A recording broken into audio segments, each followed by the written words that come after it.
ओम गुरु कृष्णार्पणमस्तु। ओम नमो ब्राह्मण्य देवाय गो ब्राह्मण्य हिताय च जगद्हिताय कृष्णाय गोविंदाय नमो नमः। श्री भगवान कृष्ण जी गुरु गोरु एवं ब्राह्मण गोमाता ब्राह्मण मानकर अत्यंत हितकारी, जे पालन करती, जे सृष्टिर पालनकर्ता, संहारकर्ता, रक्षाकर्ता एवं स्रष्टा एवं सर्वाग्रे जी विद्यमान करिसेंति भगवान कृष्ण रूप से आकर्षयति कृष्ण, जे समस्त को तांकर से वंशी स्वनरे जीव जगत को आकर्षण करुछंति तांका आड़को प्रत्येक मुहूर्त से आनंद को प्राप्त करिया पाई। आमे साधारण जीव तांको जानी पारुने, बुझी पारुने, विषय आनंद रे आमे सबले मग्न रहिजे, विषय आनंद सुख को भोग करिया पाई सतत चेष्टा करुचे, किंतु से जो परमानंद सुख ताको प्राप्त हो पारुने। से सुख तृष्णार विराम नाही, ये तृष्णा लगी रही। जो दिन आम से भगवान थे प्राप्त हवा आ सी जो भूमानंद को प्राप्त हो, भूमि व सुखं, ये जो भूमा रूपक जो सूक्ष्म सुख जहाँ व्याप्त जहाँ हूँ अनंत सुख, से भंडारू जो थे प्राप्त हवा आम मन कौन तृष्णा रहा दुख रहा।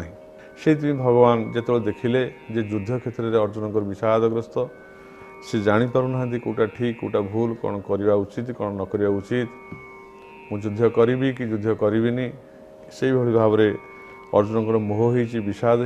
अर्जुन बुझी ना आत्मतत्व कौन, शरीर तत्व कौन, शरीर तत्व कौन एवं किए विनाशशील और किए अविन्यासी। जो अर्जुन को भीतर एक आसीनी से अर्जुन युद्ध करने को अनिच्छा प्रकाश करुँच, बारंबार चेष्टा कर भगवान तांको से ज्ञान प्रदान करने एवं से द्वितीय अध्यायर 23 श्लोक पुनः भगवान कहते जे नैनं छिंदन्ति शस्त्राणि नैनं दहति पावकः न चैन क्रीडन्त आप न शोषयति मरुतः।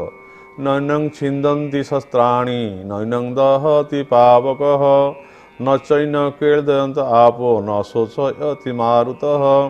अर्थात भगवान कहते शस्त्र गुड़िक ही शरीर छेदन कर नैन छिंदन्ति शस्त्राणि। भगवान कहते कौन अस्त्र द्वारा बा शस्त्र द्वारा या केवे विनाश करा छेदन करा कारण यह एत सूक्ष्म, ये समूह पदार्थ को अतिक्रम करके जाए। कौन पत्थर कांथ हो, काचर कांथ हो, लुहार कांथ हो, कंक्रीट हो, सी सबू को भेद करके चली जापे। माने ये कौन पदार्थर प्रतिबंधकता ना, कौन अस्त्र केमी छेदन कर आहरी सूक्ष्माति सूक्ष्म हो अशरीरी कौन भौतिक पदार्थ द्वारा शरीर निर्माण हो न से अविन्यासी पदार्थर ताको अग्नि केमी दहन करे। अग्नि केवल भौतिक पदार्थ दहन करे, जहाँ भौतिक पदार्थ नुहे, जार शरीर नाही, जहाँ हूँ गुणातीत, से गुणातीत पदार्थ जे सत्व रज तम गुण अधीत, से अविन्यासी निराकार तत्व को अग्नि केमती छेदन कर, अग्नि केमती दहन कर, अस्त्र तो छेदन कर नहीं, अग्नि केमती दहन कर,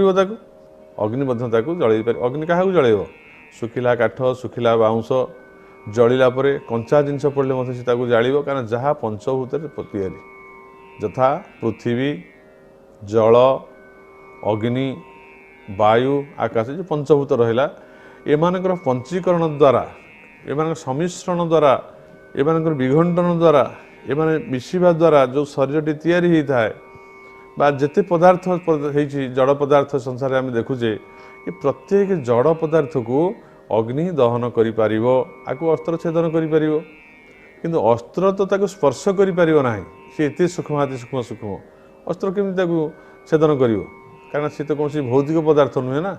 तो भौतिक पदार्थ को सीना अस्त्र छेदन कर, जहाँ भौतिक नुहे, जहाँ भौतिक अतीत, जहाँ तीन गुण अतीत, ताकू केमती अग्नि भी दहन कर। अग्नि अग्नि छुई, अग्नि केवल जड़ पदार्थ को स्पर्श करी दहन करे। कौन चैतन्य पदार्थ को जहाँ पूर्ण भाव में सर्वत्र विद्यमान ताकू अग्नि केवे दहन कर एवं नैनं छिंदन्ति शस्त्राणि नैनं दहति पावक न चैन केदलंत आपो। आप कहले आपको कौन प्रकार जल सिक्त कर। जल ये जड़ पार्थिव पदार्थ, जड़ पदार्थ, ये जो पंचभूत भौतिक पदार्थ को आपको जल किसी मात्रा सिक्त कर उदा कर किंतु कौन चैतन्य पदार्थ को जल जल ठारू सी एत सूक्ष्म सूक्ष्म जल ना स्पर्श कर ना भसई नहीं पार ना जल स्पर्श कर जल स्पर्श कर ना जल को मध्य से भेद कर कि सी जल को स्पर्श कर जो आत्म तत्व बा अविनाशी तत्व बा शरीर मध्य शरीर तत्व भगवान कहते जे नैनं छिन्दन्ति शस्त्राणि आकु कौन अस्त्र छेदन करना नैनं दहति पावक पावक कहले आकु कौन अग्नि के भेले ताकू जलई पारिबनी बा ताकू पोड़ी दे पारिबो नाही बा आकु न चैन खेलजंत आपो आकु कौन प्रकार आप कहले जलसिक्त करि पारिबो नाही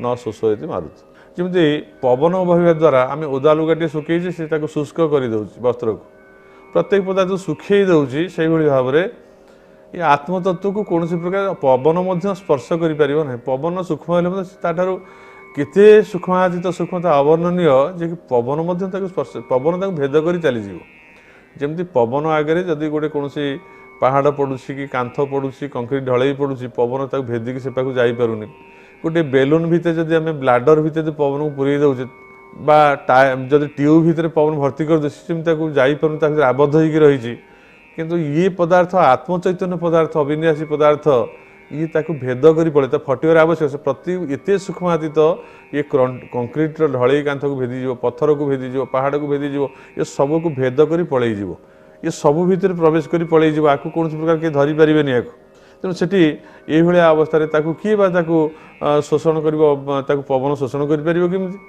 अग्नि केमी दहन कर अस्त्र केमी छेदन कर आम आज अस्त्र अनेक गुड़े वृक्ष को काटी दौचे मनुष्य को काटी दौचे प्राणी मान को बद्ध करुचे ये हूँ सब जड़ शरीर जड़ पदार्थ आपको सब समस्त स्पर्श करी स्थूल स्थूल जिनस आपको नष्ट कर दी ताकू नहीं अग्नि पोड़ी दे पारे और सुखुआ कर सुखई दे पारे समस्त प्रकार सुखई दे पारे आप किंतु कौन प्रकार से जो आत्मचैतन्य रही ताकू केही भी स्पर्श करें ना कहीं प्रतिबंधक सृष्टि करें ना प्रत्येक पदार्थ को से भेद करके चली जाई पारिथिबारु से होचंद अविनाशी तत्व से अविनाशी तत्व हेतिबारु ताकू कौन प्रकार अस्त्र द्वारा नैनं छिन्दन्ति शस्त्राणि नैनं दहति पावकः अग्नि ताकू जालाई पारिबो नाही एवं न क्लेदन्ति आप ताकू कौन प्रकार जलसिक्त करि पारिबो नाही एवं ताकू पवन के भेले शोषण कर शुष्क कर से आत्मचैतन्य तत्व यहीपरि हूँ एक तत्व आम कौचे शरीर अच्छी ताहले परिवर्तन शरीर हुए हुए अच्छी बा शरीर हुए ना उदाहरणार्थ कहुपर काठ अच्छी सुतरां विकृति काठरे हुए अच्छी हुए ना अर्थात जो पदार्थ अच्छी ताधर विकृति होनी से जो पदार्थ अच्छी ताधर विकृति होमती गोटे मंजीटे अच्छी मंजी अच्छी तार विकृति होची कौन से गजा बाहर से अंकुरोद्गम हो गचर परिणत हो से जो पदार्थ विकृति होची किंतु से जो पदार्थ अच्छी सी अच्छी हाँ तेणु यही भाव में जहाँ विद्यमान अच्छा व्याप्त भाव में अच्छा से प्रत्येक मुहूर्त अच्छा एवं से पदार्थ किसी हुए ना किंतु हेले से विकृति जो हुए परवर्ती अवस्था जी अच्छी से स्थिर रही था काठटी ओदा हो जाए हेले काठ अच्छी किंतु काठटी ओदा है एवं अच्छी एवं से ओदा है पुणी ओदा अर्थात जो भाव गोटे पत्थरटी अच्छी से जल में बुड़े दिगला से ओदा है पुणी जल आसला पुणी शुष्क हो गला से ओदा हो पारानी से कहीं कर से जमी था पूर्व से भाव रहा केते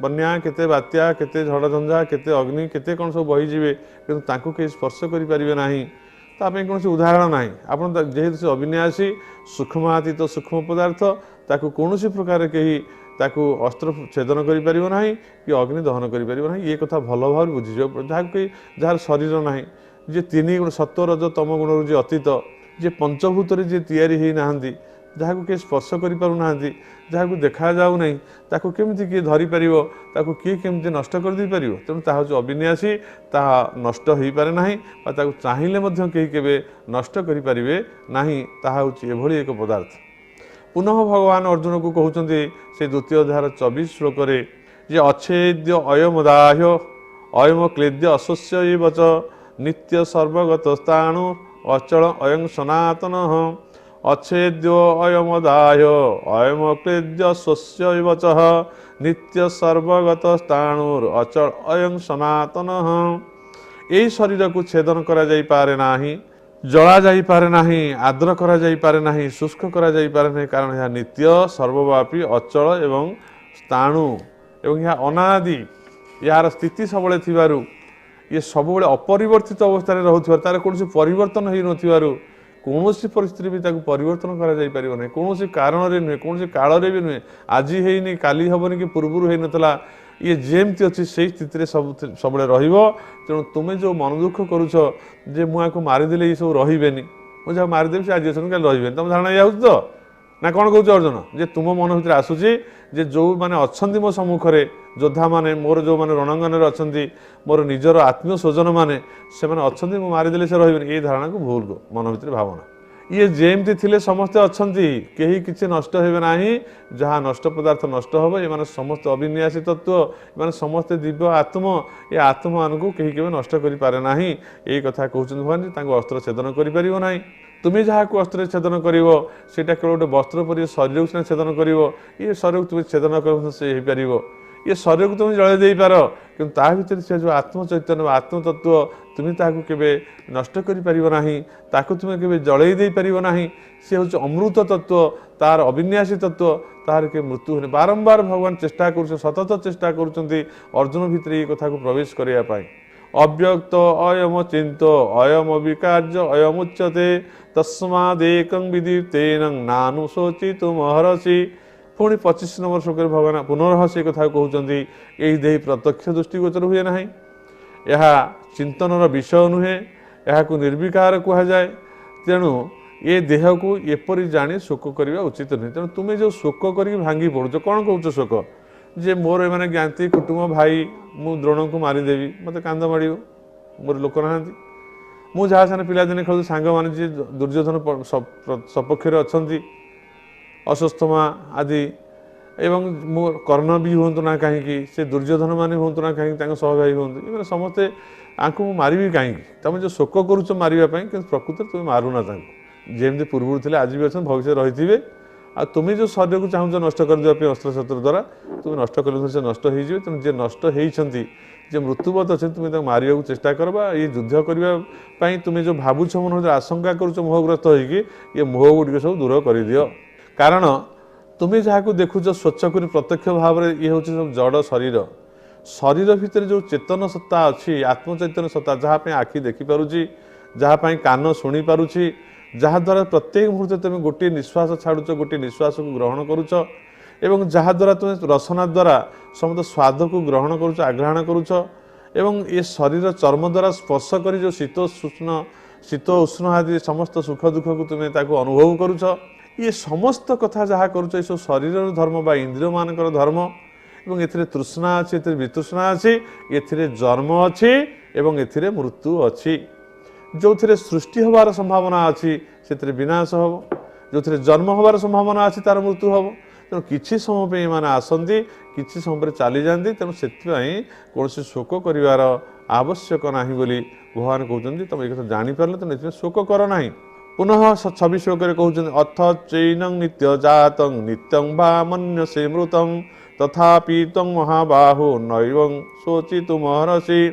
ହେ ମହାବାହୁ, ଯଦି ତୁମେ ଏହି ଦେହକୁ ନିତ୍ୟ ଜନ୍ମଶୀଳ କିମ୍ବା ନିତ୍ୟ ମରଣଶୀଳ ମାନୁଥାଅ, ତଥାପି ତୁମେ ଏପରି ଶୋକ କରିବା ଉଚିତ ନୁହେଁ। ହେ ପ୍ରଭୁ, ସେ ପ୍ରଭୁ କହୁଛନ୍ତି ଭଗବାନ ଯେ ଅର୍ଜୁନ, ଯେ ମହାବାହୁ କହିବାର କାରଣ ହେଲା ସେ ଅର୍ଜୁନକୁ ସେଠି ମାନେ ଦେଖେଇ ଦେଉଛନ୍ତି ଯେ ତୁମେ ହେଉଛ ଜଣେ ଶ୍ରେଷ୍ଠ ଯୋଦ୍ଧା, ତୁମ ବାହୁରେ ଅସୀମ ଶକ୍ତି ଅଛି, ତୁମେ ଗାଣ୍ଡୀବ ଧାରଣ କଲେ ସମସ୍ତଙ୍କୁ ପରାସ୍ତ କରିପାରିବ। ତେଣୁ ମହାବାହୁ ବୋଲି ତାଙ୍କୁ କହୁଛନ୍ତି। ମହାବାହୁ ତ ଆହ୍ୱାନ ଦେଉଛନ୍ତି ତାଙ୍କୁ, ତାଙ୍କର ବୀରତ୍ୱ ବିଷୟରେ ଭଗବାନ ତାଙ୍କୁ ଜଣେଇ ଦେଉଛନ୍ତି। ଯଦି ତୁମେ ଏହି ଦେହକୁ ନିତ୍ୟ ଜନ୍ମଶୀଳ କିମ୍ବା ନିତ୍ୟ ମରଣଶୀଳ ମାନୁଥାଏ, ତଥାପି ତୁମେ ଏପରି ଶୋକ କରିବା ଉଚିତ ନୁହେଁ। ତୁମେ କାହିଁ ଯଦି ଭାବୁଛ ଯେ ଦେହଟା ହେଉଛି ମରଣଶୀଳ, ତେଣୁ ସେ ତୁମେ ଶୋକ କଲେ କେତେ ନ କଲେ କେତେ ମରିଯିବ, ତେଣୁ ଶୋକ କରି ନାହିଁ। ଆଉ ଯଦି ଭାବୁଛ ଏଇଟା ନିତ୍ୟ ଅଛି, ଆଉ ନିତ୍ୟ ତ ଅଛି, ତା ପାଇଁ ଶୋକ କାହିଁ କରିବ? ତେଣୁ ପଣ୍ଡିତ ଜନମାନେ ଅନିତ୍ୟ ପଦାର୍ଥ ପ୍ରତି ଶୋକ କରନ୍ତି ନାହିଁ ବା ନିତ୍ୟ ପଦାର୍ଥ ପ୍ରତି ଶୋକ କରନ୍ତି ନାହିଁ। କାହିଁକି ଅନିତ୍ୟ ଶୋକ କରିବେନି? ନା ପଣ୍ଡିତମାନେ ଭଲ ଭାବେ ବୁଝିଛନ୍ତି, ଯାହା ଅନିତ୍ୟ, ଫୁଲଟାଏ ଫୁଟିଛି, କିଛି ସମୟ ପରେ ସେ ବୃନ୍ତଚ୍ୟୁତ ହୋଇ ମଉଳିଯିବ। ମୁଁ ସବୁଦିନ ଦେଖୁଛି ଏଇ କଥା। ଆଜି ଫେର ସେ ଫୁଲ ମଉଳିଲେ ଦୁଃଖ କାହିଁ କରିବି? ଯଦି ସବୁ ଗଛର ଫୁଲ ଝଡ଼ିବନି, ସବୁବେଳେ ରହିଲେ, ଗୋଟିଏ କାହିଁ ଝଡ଼ି ପଡ଼ିଲା ଦୁଃଖ ହେବ? କାହିଁକି ସବୁ ଅଛନ୍ତି ଝଡ଼ି ପଡ଼ିଲା? ଆରେ ମୋର ପିତାମାତା ନାହାନ୍ତି, ଅଜା ନାହାନ୍ତି, ମୁଁ ଅଛି, ମୁଁ କାଲି ରହିବିନି। କେତେ ଯୋଦ୍ଧା କେତେ ସୁରବୀର ଦେଶରୁ ଆସିଛନ୍ତି, ଫେରି ଚାଲି ଯାଇଛନ୍ତି। କେତେ ଗଛ ହେଇଛି, କେତେ ଫେରେ ଗଛ ଉପୁଡ଼ି ପଡ଼ିଛି, ଗଛ ମରିଯାଇଛି, ପୁଣି ନୂତନ ଗଛର ସୃଷ୍ଟି ହେଇଛି। କେତେ ପାହାଡ଼ ପର୍ବତ ନଦୀ ନାଳ ପୋତି ହେଇଯାଇଛି, ନୂଆ ସୃଷ୍ଟି ହେଇଛି। ଏ ଦିନ ପରେ ରାତି, ରାତି ପରେ ସବୁ ତ ପରିବର୍ତ୍ତନ ହେଇ ଚାଲିଛି। ଯେଉଁ ପଣ୍ଡିତମାନେ ଏ କଥା ଜାଣିଛନ୍ତି, ସେଥିପାଇଁ ସେ ଆଜି ରାତି ହେଇଛି କାହିଁକି ବୋଲି ଦୁଃଖ କରନ୍ତି ନା, କାଲି ଦିନ କାହିଁକି ହେଲା ବୋଲି ସୁଖ ଅନୁଭବ କରନ୍ତି। ସେ ଜାଣିଛନ୍ତି ରାତି ପାଇଯିବ, ଫେରେ ଦିନ ଆସିବ ଏବଂ ଦିନ ଚାଲିଯିବ, ପୁଣି ରାତି ଆସିବ। ଏଥିପାଇଁ ଦୁଃଖ କରିବାର କ'ଣ ଅଛି? ସେମିତି ସେ ଦେଖୁଛନ୍ତି ମୋରି ପୂର୍ବରୁ ମୋର ସମସ୍ତେ ପ୍ରିୟଜନମାନେ ମରିଯାଇଛନ୍ତି, ଶରୀର ଜୀବନ ଧାରଣ କରୁଛି, ଶରୀର ଆଉ ନାହିଁ, ମୋର ଶରୀର ବି ରହିବନି। ତେଣୁ ଶରୀର ପାଇଁ ଶରୀରର ମୃତ୍ୟୁରେ କାହିଁ ଦୁଃଖ କରିବା ନା ଜନ୍ମରେ କାହିଁ ଖୁସି ହେବା? ପଣ୍ଡିତମାନେ ଏଥିରେ କିଛି ହୁଅନ୍ତିନି। କିନ୍ତୁ ତମେ ଏସବୁ ତତ୍ତ୍ୱ କଥା କିଛି ବୁଝିନଥିବାରୁ ତମେ ଏଥିପାଇଁ ମନରେ ଯେଉଁ ଶୋକ କରୁଛ, ଇଏ ଶୋକ ହେଉଛି ଏକ ଅବାନ୍ତର, ଆକୁ ତୁମେ ତ୍ୟାଗ କର। ଅଥ ଚୈନଂ ନିତ୍ୟ ଜାତଂ ନିତ୍ୟ ବା ମନସ୍ୟ ମୃତଂ ତଥାପି ତଂ ମହାବାହୁ ନୈବଂ ଶୋଚି ତୁ ମହର୍ଷି। ହେ ମହାବାହୁ, ଯଦି ତୁମେ ଏହି ଦେହକୁ ନିତ୍ୟ ଜନ୍ମଶୀଳ କିମ୍ବା ନିତ୍ୟ ମରଣଶୀଳ ମାନୁଥା, ତଥାପି ତୁମେ ଏପରି ଶୋକ କରିବା ଉଚିତ ନୁହେଁ। କୌଣସି ପ୍ରକାର ମାନେ ପଣ୍ଡିତଜନ ମାନେ ଯାହା ମୃତ, ଯାହା ଅବିନ୍ୟାସୀ ତତ୍ତ୍ୱ, ଯାହା ମୃତ ନୁହେଁ, ଯାହା ବିନାଶଶୀଳ, ଯାହା ମୃତ ହୁଏ, ଯିଏ ମରିଯାଏ, ଯାହା ବିନାଶ ହେଇଯାଏ, ତା ପାଇଁ ସେ ଦୁଃଖ କରନ୍ତି। କାରଣ ସେ ଜାଣିଛନ୍ତି ସେଟା ବିନାଶଶୀଳ, ବିନାଶ ହେଇଯିବ। ବସ୍ତ୍ର ଖଣ୍ଡେ ପିନ୍ଧିଛି, ଜାଣିଛି ଏଥର ରଙ୍ଗ ଉଡ଼ିଯିବ, ଇଏ ଫାଟିଯିବ, ଫୁଟିଯିବ, ତ ସେ ଦୁଃଖ କାହିଁ କରିବ? ଦୁଃଖ ଯେମିତି ହେଉନି ମନ ଭିତରେ କି ମୁଁ ଗଛଟିଏ ଲଗେଇଛି, ସେ ଫଳ ଫଳିଲା ପରେ ମରିଗଲା, ତାପରେ ମୁଁ ତାକୁ କାଟିଦେଲି ସେ ଗଛ, ସେ ଦୁଃଖ କାହିଁ କରିବି ତା ଭିତରେ? ତେଣୁ ଶରୀରଟା ଆସିଛି, ସେ ତାର ବାର୍ଦ୍ଧକ୍ୟ ହେଲା, ଜରାଗ୍ରସ୍ତ ହେଲା, ରୋଗ ହେଲା, ସେ ମରିଯିବ ବା ନଷ୍ଟ ହେଇଯିବ, ସେଥିପାଇଁ ମୁଁ ଦୁଃଖ କାହିଁ କରିବି? ଆଉ ଯଦି ଯୋଉଟା ଭାବୁଛି ନଷ୍ଟ ହୁଏ ନାହିଁ, ନଷ୍ଟ ହୁଏନି, ତା ପାଇଁ ଦୁଃଖ କାହିଁ କରିବି? ଉଭୟ ପାଇଁ ମଧ୍ୟ ପଣ୍ଡିତମାନଙ୍କର ଦୁଃଖ ବା ଶୋକ ହୁଏ ନାହିଁ। ଜାତସ୍ୟ ହି ଧ୍ରୁବର ମୃତ୍ୟୁ ଧ୍ରୁବଂ ଜନ୍ମ ମୃତସ୍ୟ ଚ ତସ୍ମାତ୍ ପରିହର୍ଯ୍ୟ ଅର୍ଥେ ନ ଶୋଚିତ୍ୱଂ ମହର୍ଷି। ଅର୍ଥାତ୍ ଜାତସ୍ୟ ହି ଧ୍ରୁବର ମୃତ୍ୟୁ ଧ୍ରୁବଂ ଜନ୍ମ ମୃତସ୍ୟ ଚ ତସ୍ମାତ୍ ପରିହର୍ଯ୍ୟ ଅର୍ଥେ ନ ତ୍ୱଂ ଶୋଚିତୁ ମହର୍ଷି। ଭଗବାନ କହୁଛନ୍ତି କାରଣ ଯିଏ ଜନ୍ମ ହୋଇଛି ତାର ମୃତ୍ୟୁ ସୁନିଶ୍ଚିତ ଏବଂ ଯିଏ ମରିଛି ତାର ଜନ୍ମ ହେଉଛି ସୁନିଶ୍ଚିତ।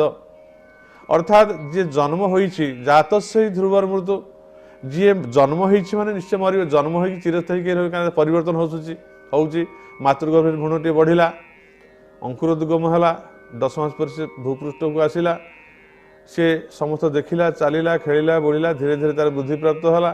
ସେ ବାଲ୍ୟ ଅବସ୍ଥାରୁ ପୌଗଣ୍ଡ, ଯୌବନ ଅବସ୍ଥା, ତାପରେ ସେଠୁ ତାର ଆସିଲା ଜରା ଅବସ୍ଥା, ବ୍ୟାଧି ଅବସ୍ଥା, ତାପରେ ତାର ମୃତ୍ୟୁ ଅବସ୍ଥା। ଏମିତି ଅବସ୍ଥାର ପରିବର୍ତ୍ତନ ହେଉଛି, ମୁଁ ଦେଖୁଛି। ସେଥିରେ କ'ଣ ମନ ଦୁଃଖ କରୁଛି? ମୋର ବାଲ୍ୟ ଅବସ୍ଥା ଚାଲିଗଲାଣି, ମୁଁ କ'ଣ ମୁଡ଼ ବାଡ଼ିକି କାନ୍ଦୁଛି? ମୋର ଯୌବନ ଚାଲିଗଲା, ବୃଦ୍ଧା ହେଇଗଲି, ମୁଁ କ'ଣ କାନ୍ଦୁଛି? ଯେମିତି ସବୁ ଗୋଟିଏ ପରେ ମୋ ଆଖି ଆଗରେ ଚାଲିଯାଉଛି, ମୁଁ ତାକୁ ଜାଣିଗଲିଣି ଯେ ଏ କଥା ସମସ୍ତଙ୍କର ଏମିତି ବାଲ୍ୟ ଅବସ୍ଥା ଥାଏ ଏବଂ ବୃଦ୍ଧ ଅବସ୍ଥା ଆସେ, ସେଥିପାଇଁ ମୋର ଦୁଃଖ ନାହିଁ। ସେ ସମସ୍ତଙ୍କର ମରଣ ହୁଏ, ମୋର ବି ମରଣ ହେବ, ମୋ ଭାଇର ମରଣ ହେବ, ପିତାର ମରଣ ହେବ, ସେଥିରେ ମୁଁ କାହିଁ ଦୁଃଖ ପ୍ରକାଶ କରିବି? ଭଗବାନ କହୁଛନ୍ତି ଯାହା ନିତ୍ୟ, ଯାହା ସତ୍ୟ, ଯାହା ସବୁବେଳେ ହେଇ ଚାଲିଛି ଏବଂ ତାକୁ କେହି ରଖିପାରିବେ ନାହିଁ, ତାକୁ କେହି ଚାହିଁଲେ ମଧ୍ୟ ବଞ୍ଚେଇକି ରଖିପାରିବେନି। ଯାହା ମୃତ ସେ ମୃତ, ସେଥିପାଇଁ ଦୁଃଖ କାହିଁ କରିବ? ଆଉ ଯାହା ମରେ ନାହିଁ, ଯେଉଁ ଅବିନାଶୀ ତତ୍ତ୍ୱ, ସେ ତ ଅବିନାଶୀ ତତ୍ତ୍ୱ, ତା ପାଇଁ ଦୁଃଖ କରିବା କୌଣସି କାରଣ ନାହିଁ। ଉଭୟ ପାଇଁ ପଣ୍ଡିତଜନ ଦୁଃଖ କରନ୍ତି ନାହିଁ। ତେଣୁ ଜାତସ୍ୟ, ପୁନର୍ବାର ଭଗବାନ କହୁଛନ୍ତି ଜାତସ୍ୟ ହି ଧ୍ରୁବର ମୃତ୍ୟୁ ଧ୍ରୁବଂ ଜନ୍ମ ମୃତସ୍ୟ ଚ ତସ୍ମାତ୍ ପରିହର୍ଯ୍ୟ ଅର୍ଥେ ନ ଶୋଚିତୁ ମହର୍ଷି।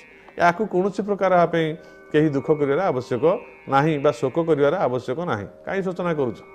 ଏଠି ଶୋଚନା କରିବାର କାରଣ କ'ଣ ଅଛି? ଯେ ଏଥିପାଇଁ ଶୋଚନା କରିବନି ଯେ ତୁମେ ଯେଉଁ ଶୋଚନା କରୁଛ ଅଯଥାରେ ବସିକିରି ଯେ ମୁଁ ତାଙ୍କୁ ମାରିଦେବି, ତୁମେ ତାକୁ ମାରିପାରିବନି ନା, ତୁମ ଅସ୍ତ୍ର ଦ୍ୱାରା ସେ ମରିବେନି। ଆଉ ଯେଉଁ ପଦାର୍ଥ ମରିଯିବ ତା ପାଇଁ ଶୋକ କର ନା, କାରଣ ସେଥିରେ ସେ ପଦାର୍ଥ ଏମିତି ଆସିଲା, ସେ ଯାଏ। ତୁମେ ଆସିଛ, ତୁମେ ଯିବ, ମୁଁ ଆସିଛି, ମୁଁ ଯିବି, ଦ୍ରୋଣ ଯିବେ, ଭୀଷ୍ମ ଯିବେ, ତୁମ ଗୁରୁ ଯିବେ, ତୋର ପିତାମାନେ ଯେଉଁ ଥିଲେ ସେ ଆଜି ନାହାନ୍ତି, ସେ ପଣ୍ଡୁ ଆଜି ନାହାନ୍ତି, ପଣ୍ଡୁ ଚାଲିଗଲେଣି। ଆଜି ଧୃତରାଷ୍ଟ୍ର ବି ଚାଲିଯିବେ, ଆଜି ଶାନ୍ତନୁ ନାହାନ୍ତି, ସେମାନେ ସେ ଶାନ୍ତନୁ ମଧ୍ୟ ତାଙ୍କର ସିଏ ଚାଲିଗଲେଣି। ତେଣୁ ତୁମ ପିତା ପିତାମହ ସମସ୍ତେ ଚାଲିଗଲେଣି, କେହି ଆଉ ନାହାନ୍ତି, ତୁମେ ବି ଚାଲିଯିବ, ଏ କଥା ତୁମେ ଭଲ କି ଜାଣୁଛ। ତେଣୁ ଏଥିରେ ଶୋକ କରିବାର କ'ଣ ଆବଶ୍ୟକ ଅଛି? ଯେଉଁ ପଦାର୍ଥ ଚାଲିଯାଏ ତା ପାଇଁ ଶୋକ କର ନା, ଆଉ ଯେଉଁ ପଦାର୍ଥ ସ୍ଥିତି ଅଛି ସେଥିରେ ଶୋକ କରିବାର କୌଣସି ଆବଶ୍ୟକ ନାହିଁ। ତେଣୁ ହେ ଅର୍ଜୁନ, ତୁମେ ପଣ୍ଡିତ ପରି ସିନା କହୁଛ, କିନ୍ତୁ ପ୍ରକୃତ ତୁମ ଭିତରେ ଅସଲ ତତ୍ତ୍ୱ ବା ପାଣ୍ଡିତ୍ୟ ନାହିଁ। ଯଦି ଥାଆନ୍ତା ତୁମେ ଯୁଦ୍ଧ କ୍ଷେତ୍ରରେ ଏମିତି ବିଚାରଗତ ହେଇନଥାନ୍ତ। ଏଇ କଥା ଯେଉଁ ଭଗବାନ କହିବାକୁ ଚାହୁଁଛନ୍ତି ଅର୍ଜୁନକୁ, ଅର୍ଜୁନ ଏ କଥା ଧୀରେ ଧୀରେ ଶୁଣିକି ତାଙ୍କ ଭିତରେ ଟିକେ ଟିକେ ମାନେ ସେ ଯେଉଁ ସୁପ୍ତ ଚେତନା ଜାଗ୍ରତ ହେବାକୁ ଯାଉଛି, ତାଙ୍କ ଭିତରେ ସୁପ୍ତ ବୀରତ୍ୱ ଅଛି, ଶୌର୍ଯ୍ୟ ଅଛି, ସେ ତାକୁ ଧୀରେ ଧୀରେ ଏ କଥା ଶୁଣି ସେ ବୁଝିବାକୁ ଚେଷ୍ଟା କରୁଛନ୍ତି ଯେ ଭଗବାନ କିଭଳି ଭାବରେ ତାଙ୍କୁ ଯେଉଁ କହିଛନ୍ତି ଯେ ହେ ଭଗବାନ, ମୁଁ ତୁମକୁ ଗୁରୁ ଶିଷ୍ୟ ରୂପରେ ଶିଷ୍ୟସ୍ତେହଂ ସାଧିମାଂ ତଂ ପପ୍ରନୁ, ମୁଁ ଶରଣାଗତ ହେଲି ତୁମ ପାଖରେ ଶିଷ୍ୟ ଭାଗରେ, ମୋତେ ଆପଣ ସବୁ କଥା କୁହନ୍ତୁ। ଯେତେବେଳେ ଅର୍ଜୁନ ଶିଷ୍ୟତ୍ୱ ସ୍ୱୀକାର କରୁଛନ୍ତି ଏଠି ଏବଂ ଭଗବାନଙ୍କୁ ପଚାରୁଛନ୍ତି ମୋ ପାଇଁ କେଉଁଟା ଭଲ ହେବ ମୋତେ କୁହ। ତେଣୁ ଭଗବାନ ସତତ ଚେଷ୍ଟା କରୁଛନ୍ତି ପୁଙ୍ଖାନୁପୁଙ୍ଖ ଭାବରେ ଆଲୋଚନା କରି ତାଙ୍କ ମନ ଭିତରେ ତାଙ୍କ ବୁଦ୍ଧିକୁ ମାର୍ଜିତ କରିବେ, ଚିତ୍ତକୁ ଶୁଦ୍ଧ କରିଦେବେ, ଯେମିତି ତାଙ୍କ ଭିତରେ କୌଣସି ଆଉ ଶୋଚନା ରହିବନି, କୌଣସି ଭାବନା ଆଉ ରହିବନି। ଭଗବାନ ସେଥିପାଇଁ ସତତ ଚେଷ୍ଟା କରି ପ୍ରତ୍ୟେକ ମୁହୂର୍ତ୍ତରେ ତାଙ୍କୁ ବୁଝିବାକୁ ଚେଷ୍ଟା କରୁଛନ୍ତି। ପୁନଃ 28 ଶ୍ଲୋକରେ ଭଗବାନ କହୁଛନ୍ତି ଅବ୍ୟକ୍ତ ଦାନି ଭୂତାନି ବ୍ୟକ୍ତ ମଧ୍ୟାନି ଭାରତ ଅବ୍ୟକ୍ତ ନିଧନାନବ୍ୟ ତତ୍ର କା ପରିଦେବନା।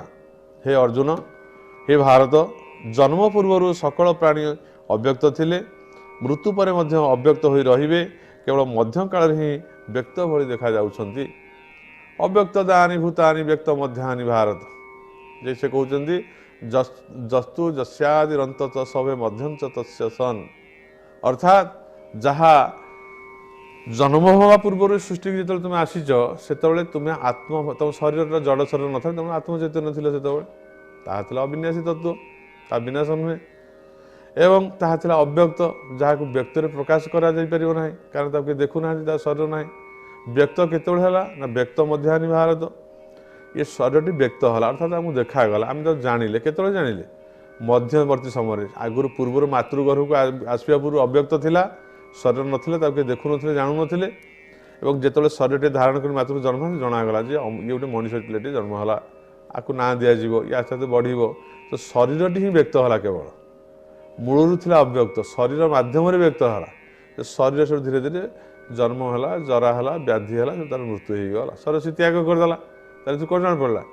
ଆରମ୍ଭରେ ସେ ଯେଉଁ ଅବ୍ୟକ୍ତ ଥିଲା, ଶରୀର ନିଧନ ହେଲା ପରେ ମଧ୍ୟ ପୁଣି ସେ ଅବ୍ୟକ୍ତ ହେଇଗଲା, ଅବ୍ୟକ୍ତରୁ ସେ ଅବ୍ୟକ୍ତ ହେଇଗଲା। ତେଣୁ ଏଠି କେବଳ ମଝିରେ ମାନେ ପ୍ରଥମରେ ହେଉଛି ଅବ୍ୟକ୍ତ ଜନ୍ମ ପୂର୍ବରୁ, ମୃତ୍ୟୁ ପରେ ହେଉଛି ଅବ୍ୟକ୍ତ, ମଝିରେ କିଛି ସମୟ ପାଇଁ ଶରୀରଟି ବ୍ୟକ୍ତ ଭଳି ଦେଖାଗଲା। ତେଣୁ ସିଏ ପ୍ରକୃତ ବ୍ୟକ୍ତ ନୁହେଁ।